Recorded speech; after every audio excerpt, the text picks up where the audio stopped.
Hello mga beshiwap. So, tayo ay maggagata ng seafoods. Try muna natin yan.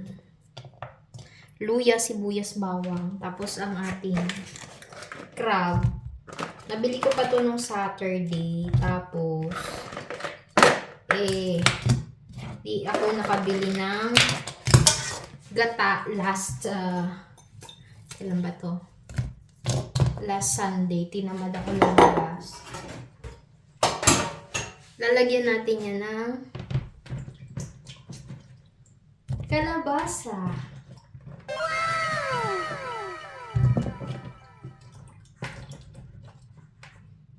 Namiss ko na yung ganito. Kalabasa, sitaw at okra ang ilalagay natin mga beshiwap. Tapos lalagyan natin ng gata. Ako lang naman kakain nito. Hindi na makakain si Opa nito. Aww. Kaya natin ng okra sa ibabaw.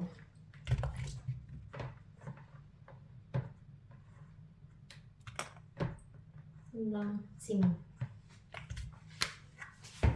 Tsaka natin lagay natin itong remaining sibuyas, bawang, luya, tapos asin at saka paminta.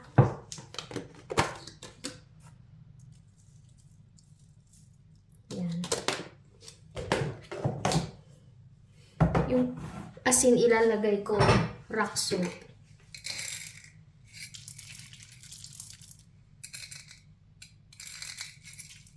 Baka umalat. Tapos, finally, lalagyan natin ng gata. Ito, bumili ako sa supermarket kanina, sa grocery. Tapos, syempre, takpan. Pakuluin. Ganon nakadali magluto ng ginataang seafood. So, antayin lang natin siya mga, madali lang yan. 20 minutes, tapos na yan. Ayan, at kumukulo na. Naaamoy ko na siya mga beshiwaps. Antayin natin maluto ang ating gulay. Pagulayan. Ayan na nga ho mga beshiwap at luto na ang ating ginataang hipon at crab. Ano nga yun? Alimasag. So, tara, let's eat mga beshiwap. Tapos with rice, konti lang aking rice. So, more ang gulay ako. The next day. Hi nako mga besh, OT ako for today. Char. So, gagawa tayo ng kimchi. Tapos, magbababad tayo ng chicken and pork barbecue. Ayan. So, kakatapos ko lang maghugas at mag-ayos ng bulaklak. So, ito na yung ating pang kimchi. Papakuluin lang natin to hanggang sa maging transparent. Dapat ito low heat lang tapos dire-diretso lang halo kasi magbubuo-buo siya o ganyan. Dinagdagan ko tubig. Haluin ko muna to mga vegetables. So ito, lipat ko dito sa malamig na space kasi pag dito sa kabila, maano pa siya, maluluto pa masyado. So papalamigin ko lang to. Habang pinapalamig ko siya, ako ay gagawa ng marinade for chicken barbecue and pork. Ipi-freezer ko kasi itong mga besh. So para pag gusto na ni Opa, meron akong ready. So, ito na yung marinated natin. Lalagay ko na dito.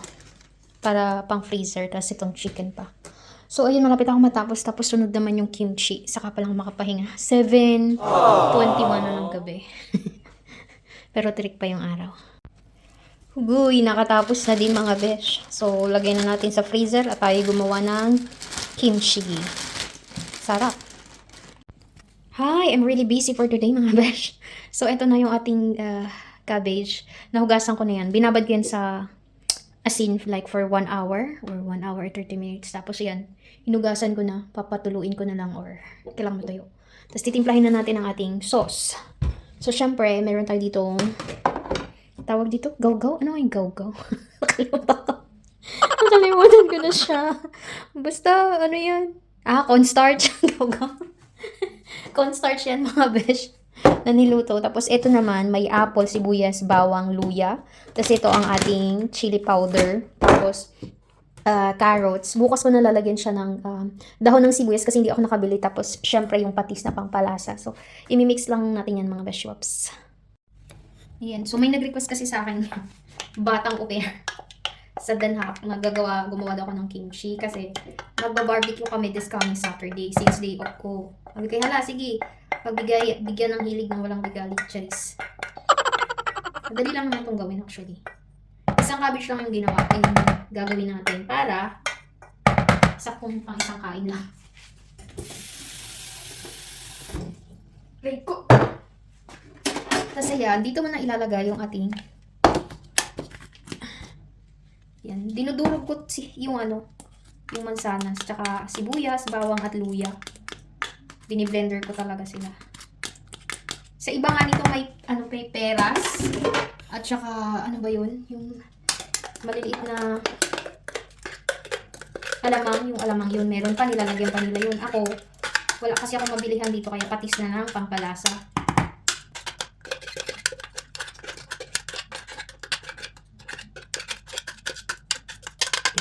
Lagyan natin ng patis para masait. Huwag yun namang damihan, huwag yun namang alatan. Tapos, kaya siya medyo matamis. Ayoko ng kimchi sobrang anghang. Hindi mo na makain sa sobrang anghang. Ayoko ng ganyan. Ayan. Ganyan na yan. Hahaluin lang. Ang bango. Wala mo yung patis. Matapon ng patis. Mga mo yung ating kusina. So, lagyan na natin ng kulang pa to, wala pang dahon ng sibuyas. Bukas na lang.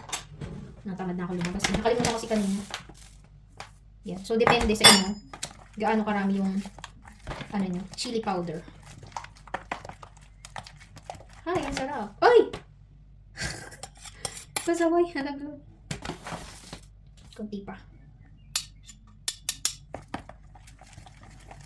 Tapos, lalagyan nyo din ng asukal para hindi ganun kaanghang.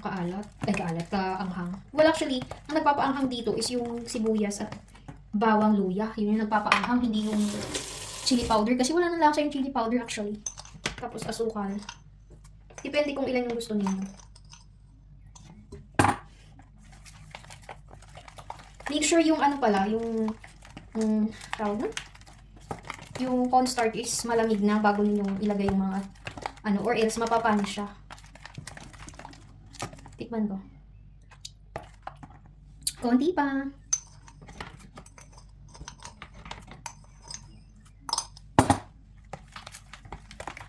Kailangan mahalo muna maigi yung mga sauce bago ka maglagay nito. Saka yung dahon ng sibuyas. Yan. Sarap na mga beshies. Nararamdaman ko na nalasahan ko na yung sibuyas, bawang at saka luya. Yun kasi yung nagpapaanghang talaga, lalo yung sibuyas. Yan na. Dito. Gawa na isos ng ating kimchi. Tapos, ito, yung carrots, pwede nyo ilagay. O, diba? Naguna-una siya. Bukas naman, dahon ng sili ilalagay ko. Tapos pala, make sure na yung ating cabbage is sobrang na siya, na dry or napiga nyo. Kasi pag hindi, ayun, mag-iiba yung lasa niya kasi magtutubig. Ang kimchi, the more na tumatagal, the more na sumasarap. Cheers. So, ito na. Gawa na yung ating sauce. Lalagay na natin sa ating cabbage. So, ayan. Gawin na natin ito mga besh. So, ito yung ating cabbage. Tapos yung sauce. Ano ba? Yan. Dito na siya. Yan. Malit lang kasi ang ating kusina. Well, yung iba, ginagawa nila is whole night nilang binababad yung cabbage. Lagyan na natin ng sauce. Wow! Unang lagay, palpak agad. Sorry. Gawin naman natin siya.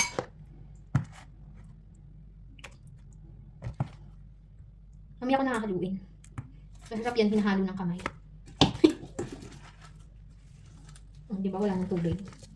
Kasi, pinatulo ko siya. Maganda bite size lang.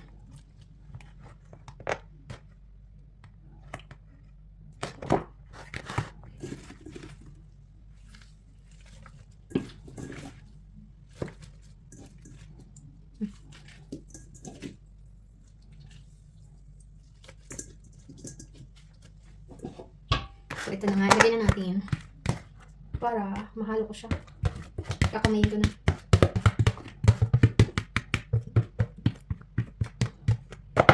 hinugasan ko kasi dito ko din siya ililipat mamaya. Haluin ko lang muna dito. Malinis po yung kamay ko ah.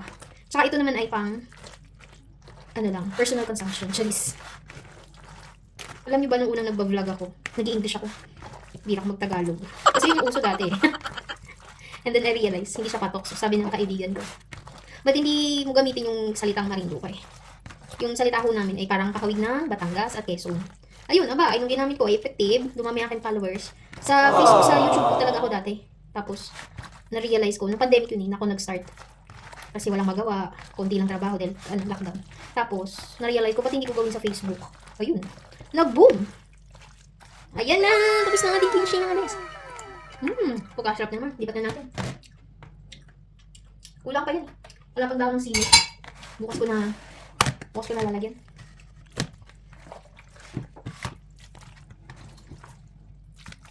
Doon sa hindi masyad maselan, hindi kayo pwedeng kumain ito pag ginamay.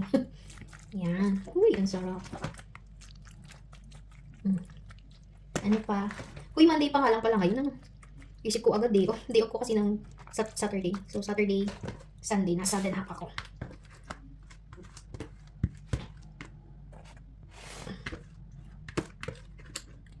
Pag maselan ka, huwag kang kumain ito. Kasi kinamay ko. Hindi ganun kasing tao.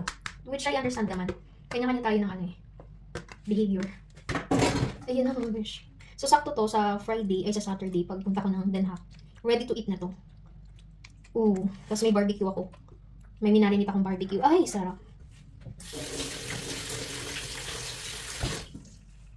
So, alam niyo na paano gumawa ng kimchi mga besh.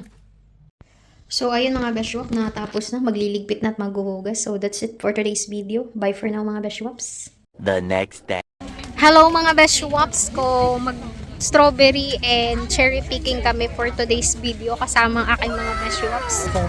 Ayan o. Ito ang aking basket. So, may strawberry dito, cherry, blueberry, and blackberry. So, tara mga beshwaps. Yan, mag-strawberry na tayo. Strawberry hunting.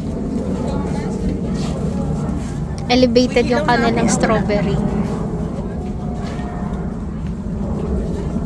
Daming tao.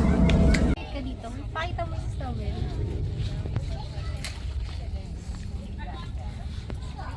Ayan. So red bo. Dami! Okay na. Ganun. Ayan o.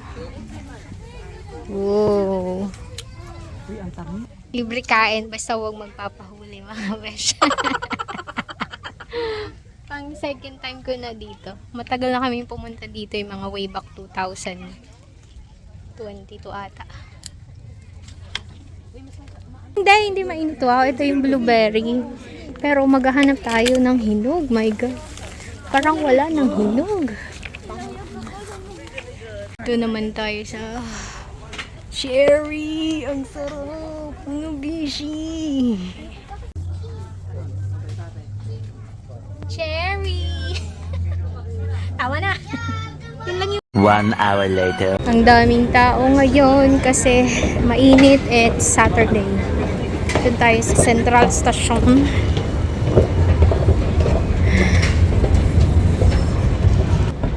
Hindi ko kinaya. Mainit mga beshwaps. Ayun, so pumunta pala ako sa Philippine Independence Day celebration dito sa Den Haag kasi hindi ako nakapunta sa Haarlem. Yun yung pinakamalaking Philippine Independence celebration dito sa Netherlands. Doon maraming pumupunta from Belgium, Germany, and other countries na malapit dito sa Netherlands. Eto, within Netherlands lang talaga yung mga pumupunta dito.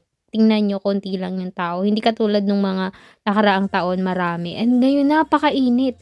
It was like 34 degrees nung Saturday. And first time ko ulit makaranas ng ganong init. Yung alam mo yung tumatagaktak yung pawis. 2 hours later.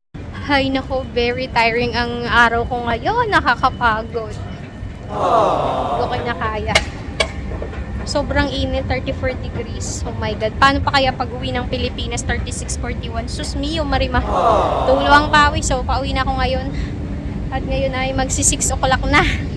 So, makarating ako 8 sa bahay. 8:30 to be exact.